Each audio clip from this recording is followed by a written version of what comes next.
I love Gronk. So do I. Way to start the tempo here. Absolutely wild that we enter Wednesday night. By the way? What's that? The Hall of Fame of driving boats? He's going to make it one, as is Austin Reaves going to make 7 after 1 frame. Let's head to the second quarter. But the Rockets are starting to make this thing a little bit more of a contest. Jabari Smith Jr. there with a left wing 3, and then Reed Shepard from Compton makes it a 1-point lead for H-Town. Then defense to offense. Tari Eason off the turnover has the Rockets at 4 at the half. Early fourth quarter action. Amen Thompson for 3. Said the boys can't shoot. Apparently they can knock them down when they need to.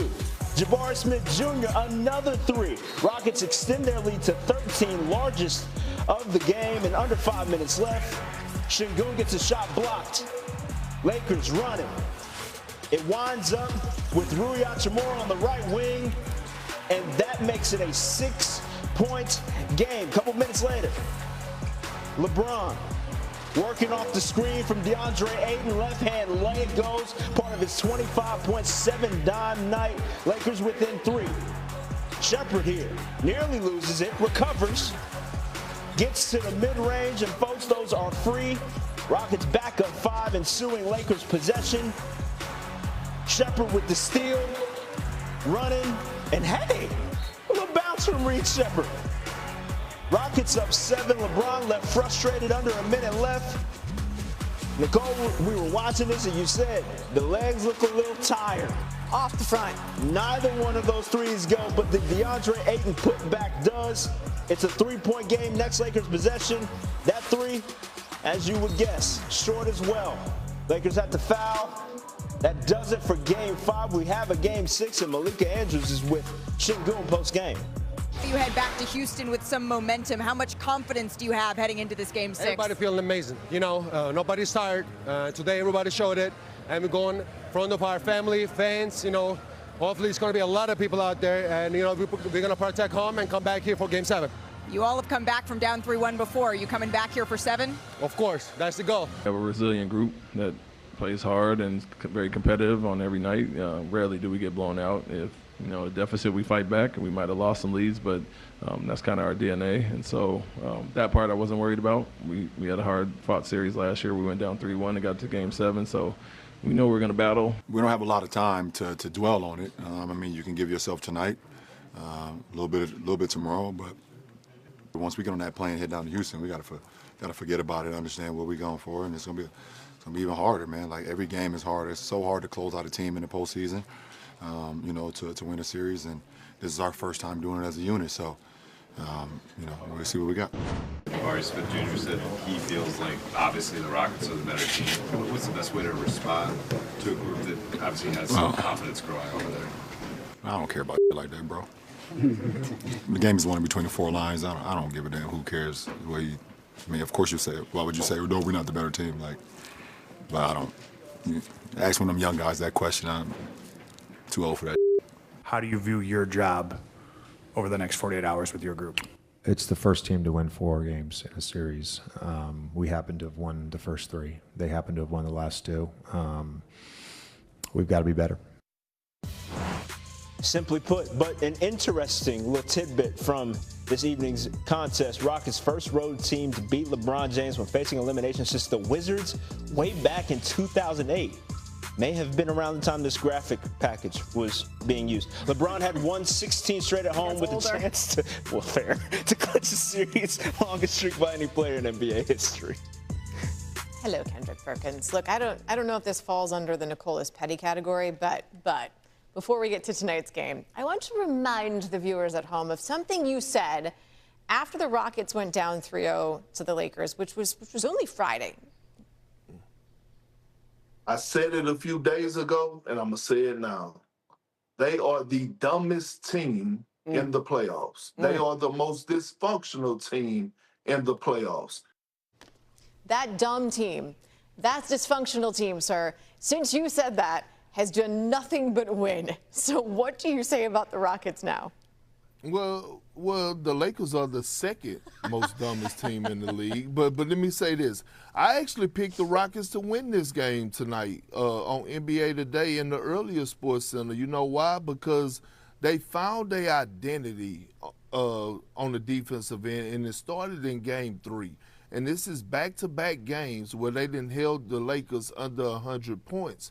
And when you think about the Rockets, the only thing that was separating them while they down in this series was their IQ, right? And so they have found their niche for as limiting turnovers and getting back to who they are, getting stops and getting out in transition. And what we're seeing now is we're seeing the team play with a high level of confidence and play with some damn pride. They're playing for the name on the front of their jerseys and the names on the back of their jerseys. And so now you got the Rockets headed back into H-Town, going to be in their home crowd, the younger group, the more talented group, and now the Lakers back against the wall because I don't think they get Game 6. Okay, because that was my question. Game 6 is one thing, but the series is something else, and that's at the end. That's the only thing that matters. So how confident are you in the Rockets able to secure not just 6, but also 7? Listen, I think the Rockets could pull an upset. I think they could do something that's never been done in NBA history, and it's because of the youth. You're talking about a 41-year-old LeBron James leading the Lakers down to H-Town in a quick turnaround, and you're looking at the youth of the Rockets. Hell, Amen Thompson played 45 minutes, I believe, tonight, and he looked like he could play a whole nother game. Right now, the Rockets have the momentum. They have the confidence, and I just see it going 7 games, and to be honest, it favors the Rockets in my opinion. Look, when I do dumb stuff, I don't often succeed. In fact, it usually goes the other way. So if this works out for the Rockets, good for them. Perk, stand by. Let's get to other things, other happenings in the NBA, because this game was a little wild, though for not the reasons maybe you're expecting. Pistons playoff history. Pistons win at 116-109. Back still against the wall, though. We all felt it. You have to feel it.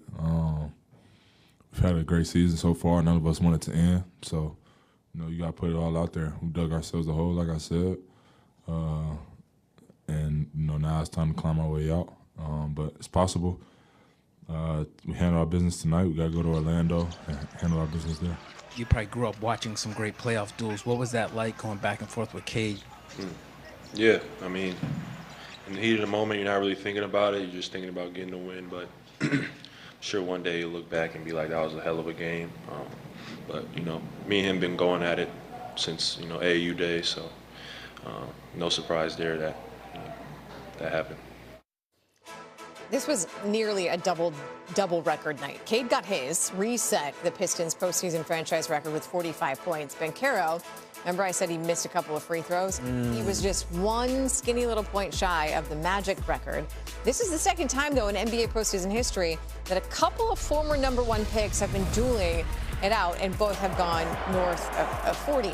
The last time it happened, Game 1 of the 2001 NBA Finals, Shaq, Allen Iverson. Shaq had 44 points to go along with 20 rebounds and 5 assists. And then AI, this was the game, 48 points, 2 of which came before the iconic step over of Ty Lue. Worth noting, that game went to overtime. The other 2 today, not so much. Okay, so when we flash back to things like that to provide context, Kendrick Perkins, it feels like we witnessed something truly special from both Cade and Paolo. So personally, I was watching those dudes go bar for bar like they were freestyling in the Rap City basement. It had me on my feet. What did they show you in that fourth quarter?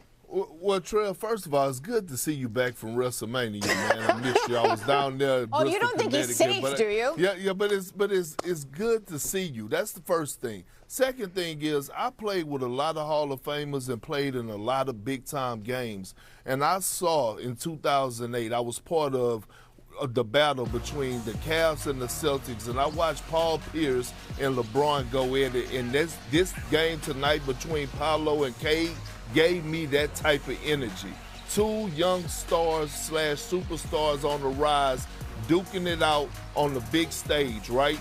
Going at it. This has been a bar fight all across the board in this series, and Cade was the most impressive in my opinion because he had just came off one of the worst performances of his young playoff career, and for him to bounce back and protect his house, the most important thing, protected his house tonight in great fashion, going toe-to-toe with Banchero, was huge, not only for the Pistons, but for Cade and his young legacy. Yeah, hell of a way for Motorcade to spin the block, has his Pistons back in this series. So how much of this potential comeback rests on Cade's shoulders?